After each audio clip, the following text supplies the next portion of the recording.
प्रभु भक्तजनों, जो मनुष्य तुलसी दल से भगवान का पूजन करते हैं वे पुनः गर्भ में नहीं आते, अर्थात जन्म मरण के चक्कर से छूट जाते हैं। तुलसी दल में पुष्कर आदि समस्त तीर्थ, गंगा आदि नदियाँ, विष्णु प्रभूति आदि सभी देवता निवास करते हैं।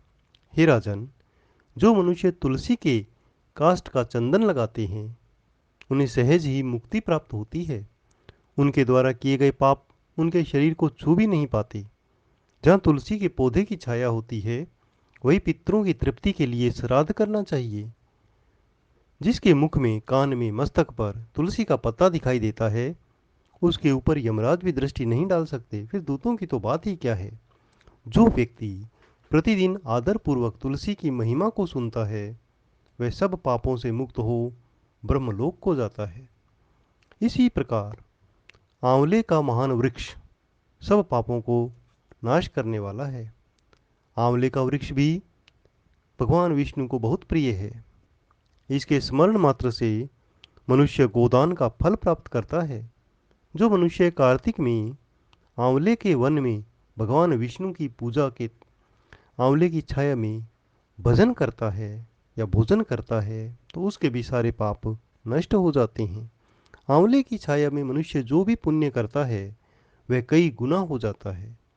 जो मनुष्य आंवले की छाया में कार्तिक में ब्राह्मण दंपति को एक बार भी भोजन देकर स्वयं भोजन करता हो वह अन्न दोष से मुक्त हो जाता है।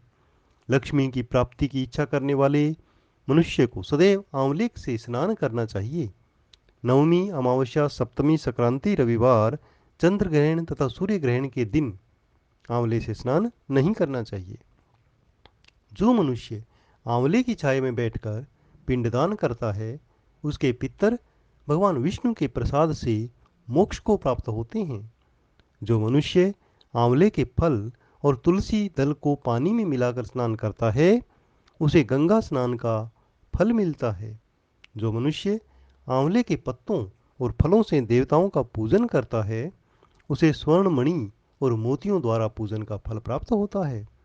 कार्तिक मास में जब सूर्य तुला राशि में होता है तब सभी तीर्थ, ऋषि, देवता और सभी यज्ञ आंवले के वृक्ष में निवास करते हैं।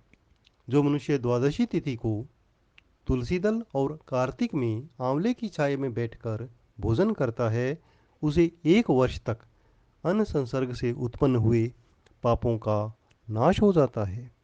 जो मनुष्य कार्तिक में आंवले की जड़ में विष्णु भगवान की पूजन करता हो उसे श्री विष्णु क्षेत्रों के पूजन का फल प्राप्त होता है। आंवले और तुलसी की महिमा का वर्णन करने में श्री ब्रह्मा जी भी समर्थ नहीं हैं। इसलिए धात्री और तुलसी जी की जन्म कथा सुनने से मनुष्य अपने वंश सहित भक्ति को पाता है। कार्तिक पुराण के 23वें अध्याय का समापन हुआ।